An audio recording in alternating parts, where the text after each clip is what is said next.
रात के अंधेरे में जब सब कुछ खामोश हो जाता है, तब कहीं दूर से बच्चों की हंसी सुनाई देती है और हवा में एक अजीब सी ठंडक घुल जाती है, जैसे कोई आग को देख रहा हो। हेलो गाइस, अस्सलाम वालेकुम and welcome back to my channel. उम्मीद करता हूँ आप सब खैरियत से होंगे। आज की कहानी एक ऐसे खेल की है जो सिर्फ खेल नहीं था, बल्कि एक मनहूस खेल था, और जिसने भी इसे खेला वो कभी इसको भूल ना सका। तो चलिए शुरू करते हैं आज की ये खौफनाक कहानी। ये वाक़या है सियालकोट के करीब एक छोटी सी बस्ती का, जहाँ 4 दोस्त रहते थे। नौमान, बिलाल, सारा और जोया। सबकी उम्र 22-23 साल के दरमियान थी और सब बचपन के दोस्त थे। एक दिन वो सब दोस्त घर पे बैठकर अपनी पुरानी यादों को याद करते हुए बातें कर रहे थे, तो नौमान ने कहा, याद है हम बचपन में मॉम में आए खेला करते थे। बिलाल ने हंसते हुए कहा, हाँ यार, कितना मज़ा आता था। एक बंदा मॉम बनता था और बाकी उसकी इजाज़त लेकर आगे बढ़ते थे। जोया ने कहा, लेकिन मुझे याद है हमारी गली में कुछ बुजुर्ग लोग कहते थे कि ये गेम रात को नहीं खेलना चाहिए। सारा ने उसकी बात को हल्के में लेते हुए कहा, इन सब बातों का कोई सेंस नहीं होता। मैं तो कहती हूँ फिर से ये गेम खेलते हैं, मज़ा आएगा। फिर नौमान ने अपने फ़ोन पे सर्च किया तो उसे एक पुरानी पोस्ट मिली जिसमें लिखा था, मॉम में आए का एक बहुत पुराना वर्जन है जो काफ़ी सालों पहले कुछ जगहों पे खेला जाता था। उस वर्जन में रूल्स अलग थे और कहते हैं जो इसे खेलने वाले थे वो काफ़ी देर तक इससे छुटकारा नहीं पा सकते थे। नौमान ने सबको दिखाते हुए बोला, देखो क्या मिला। इसमें लिखा है कि अगर तुम ये वर्जन खेलना चाहते हो तो तुम्हें एक खाली जगह पे रात के वक्त और सिर्फ चांद की रोशनी में खेलना होगा, और सबसे जरूरी बात, मॉम को बुलाना होगा, खुद मॉम नहीं बन सकते। बिलाल ने मजाक करते हुए कहा, तो फिर बुलाते हैं मॉम को और देखते हैं कि क्या होता है। रात के करीब 2 बजे चारों दोस्त अपनी बस्ती से थोड़ा दूर एक पुराने खेत के पास पहुंच गए। वहां दूर दूर तक कोई नहीं था, सिर्फ चांद की हल्की रोशनी और ठंडी हवा चल रही थी। वो सब एक सर्कल में खड़े हो गए। फिर नौमान ने अपने फोन से वो रूल्स पढ़े। रूल नंबर 1, सबको एक लाइन में खड़ा होना है और मॉम को आवाज देनी है। रूल नंबर 2, हर स्टेप के लिए मॉम से इजाजत लेना जरूरी है, बिना इजाजत लिए आगे बढ़ने वाला कुछ खो देता है।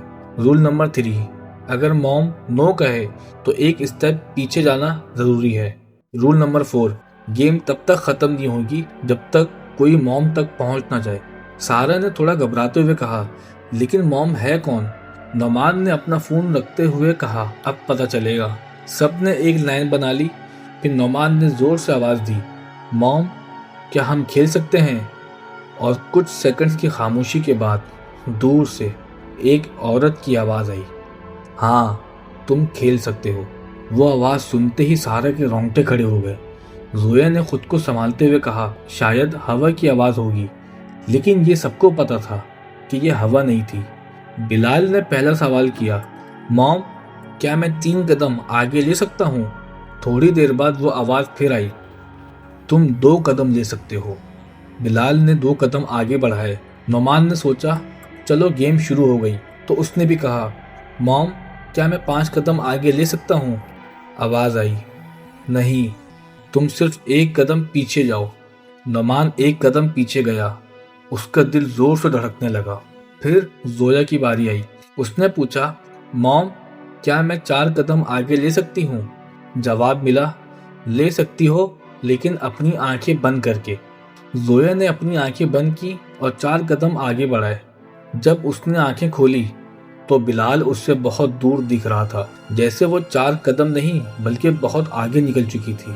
लेकिन जोया को फील हो रहा था जैसे कोई उसके पीछे खड़ा है। उसने मुड़कर देखा, लेकिन वहां कुछ नहीं था। अब सारा की बारी आई। उसने कहा, मॉम क्या मैं आगे भाग सकती हूँ?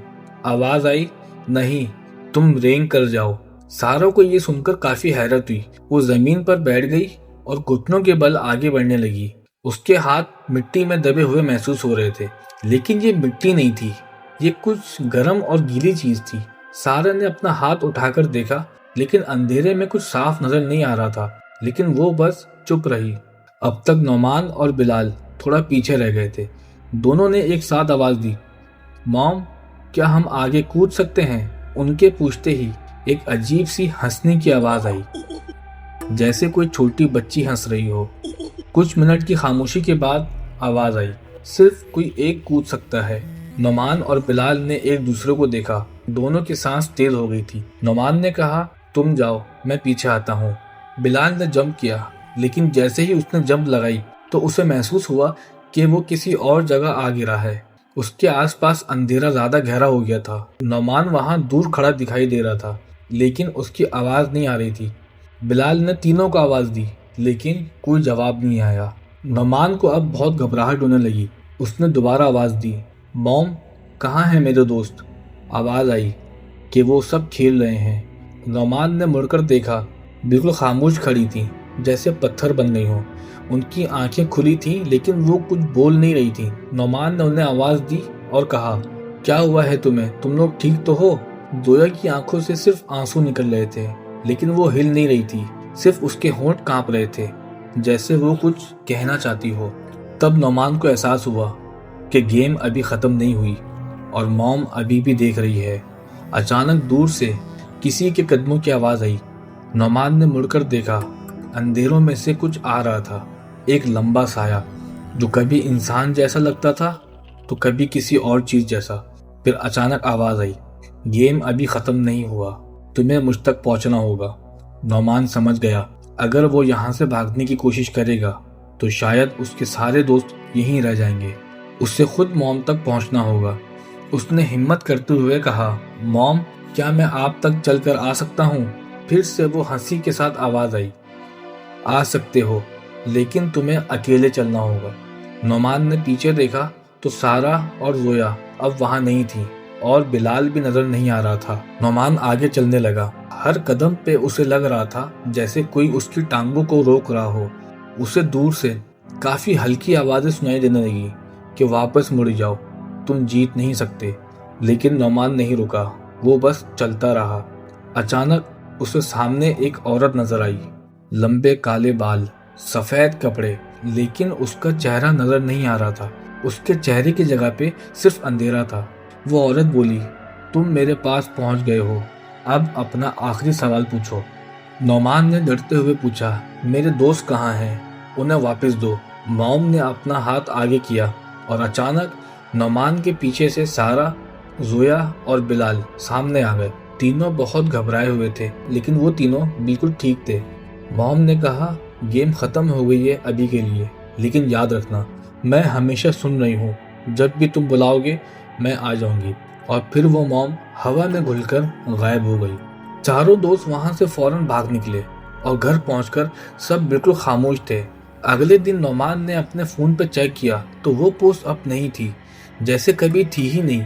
लेकिन नोमान के फोन पे किसी अननोन नंबर से एक मैसेज आया, खेलने का शुक्रिया, फिर मिलते हैं। तो दोस्तों, ये थी आज की कहानी। क्या आप कभी ऐसी किसी गेम खेलने का तजुर्बा कर चुके हैं? अपनी राय कमेंट्स में जरूर शेयर करें। आपके कमेंट्स मुझे अगले एपिसोड के लिए रास्ता दिखाते हैं। अगर ये स्टोरी आपको पसंद आई हो तो लाइक और सब्सक्राइब करके बेल आइकन जरूर दबाइएगा। और अगर आप अपनी कोई हॉरर कहानी शेयर करवाना चाहते हैं तो डिस्क्रिप्शन में दिए गए ईमेल पर अपनी कहानी की डिटेल्स भेजिए। आपकी कहानी अगले एपिसोड का हिस्सा बन सकती है। मैं प्रॉपर क्रेडिट के साथ शेयर करूंगा। अगली स्टोरी में फिर मिलेंगे। तब तक के लिए अल्लाह हाफिज, अपना ख्याल रखिएगा।